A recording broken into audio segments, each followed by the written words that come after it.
Hello, hola, buenas. I am going to try something new for my next few reviews. I am on the road. I'm not quite sure when I'll be able to upload a full video, so I'm going to try this out and see how it goes. And it might be that I'm going to do a compilation of a few of the things I read in the next few weeks. I am delighted to say I have finally got this ticked off. The picture is of a different edition because this is quite old. This is 67, this edition, okay? So, but it's obviously been reprinted since. So, love this, some very, very good stuff.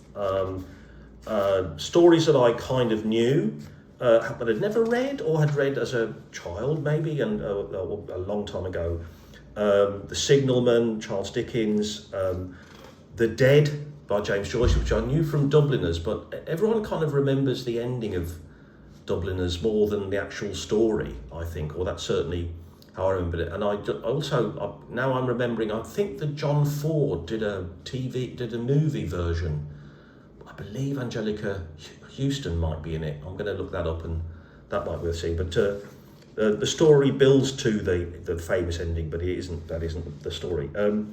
I started off with this, only reading this really because my host here in Malaga, the lovely Bill, told me that he picked this up at a second-hand store, I think, and had this particular weird story, this horror story at the end, Raspberry Jam by Angus Wilson. I read that first, then asked if I could borrow it, and I've slowly worked my way through it.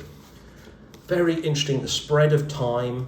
I mean, I think we're going from the kind of late 19th century to, I think, some of the stories written in the 20s.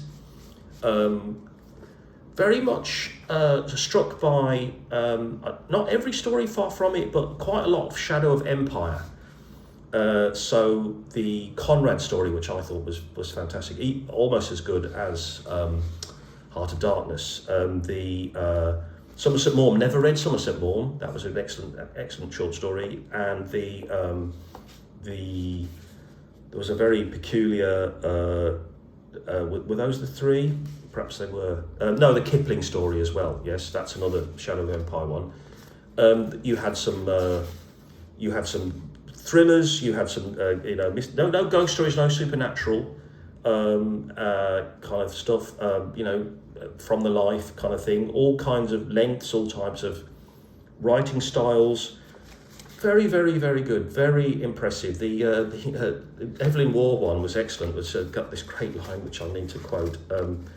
Very funny, twisty story. Very good. Angela left the asylum oppressed by a sense of injustice. Her mother was unsympathetic. Think of being locked up in a loony bin all one's life. He attempted to hang himself in the orangery, replied a lady moping, and the next bit is in italics, in front of the Chester Martins. That's just amazing. That's so good. So I would, 5-star rating, this is a 5 out of 5. I can't really keep it because it's not mine to keep, but I would be very tempted. No, well, maybe from Amazon Marketplace you could justify it. This would be great. You could easily go back to these stories. I think anyone who likes any of these writers probably doesn't know these stories. I don't think they were always their most famous things. I'd never heard of the Graham Greene story. Very good, really enjoyable, really shows what the short story can do. Just all in all, a perfect package. I'm going to stop there because I hope to have another book to review in the next few days, and I shall add that in and do a compendium while on the road. Okay, thanks everyone. See you later. Bye-bye.